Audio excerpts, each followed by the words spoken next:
ప్రజా ప్రతినిధులకు ఒక ప్రత్యేకత ఉన్నది. ఈ ప్రాంతంలో ఈ రోజు కూడా జైపాల్ రెడ్డి గారు మన మధ్యత లేకపోయినా చాలా మంది కలిసినప్పుడు నన్నే కాదు ఎవరిని కలిసినా భారత్ జోడోలో రాహుల్ గాంధీ గారిని కలిసినప్పుడు కూడా చాలా మంది గర్వంగా వాళ్ళు రాహుల్ గాంధీ గారికి సార్ మేము జైపాల్ రెడ్డి గారి అనుచరులము, మేము జైపాల్ రెడ్డి గారి శిష్యులమని గర్వంగా చెప్పుకోవడం నేను చూసిన. వారు నేర్పించిన విలువలు, వారు ప్రజల కోసం పనిచేయాల్సిన విధానాన్ని ఈ కల్వకుర్తి ప్రాంతంలో ప్రజాప్రతినిధుల్లో ఈరోజు కూడా మనం చూడొచ్చు.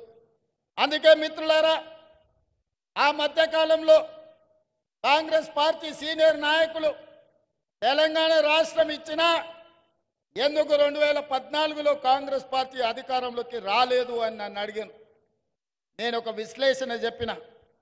రాష్ట్రం అయితే ఇచ్చిండ్రు కానీ ఆ రాష్ట్రానికి నాయకత్వం వహించాల్సిన నాయకుడు పేరు తెలంగాణ ప్రజలు మీరు చెప్పకపోవడం వల్ల కాంగ్రెస్ పార్టీ ఒకవేళ అధికారంలోకి వస్తే ఎవరు తెలంగాణ రాష్ట్రానికి మొదటి ముఖ్యమంత్రి అవుతారో ప్రజలకు మీరు చెప్పకపోవడం వల్లనే కాంగ్రెస్ పార్టీకి నష్టం జరిగింది.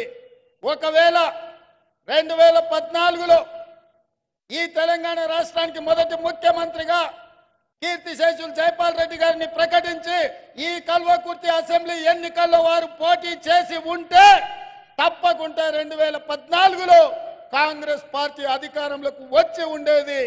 ఇది పార్టీ విధానపరమైన లోపం ఆ రోజు జరిగింది. వారికి తెలంగాణ ప్రజలు వారికి కృతజ్ఞత తెలుపుకునే అవకాశం ఉండే.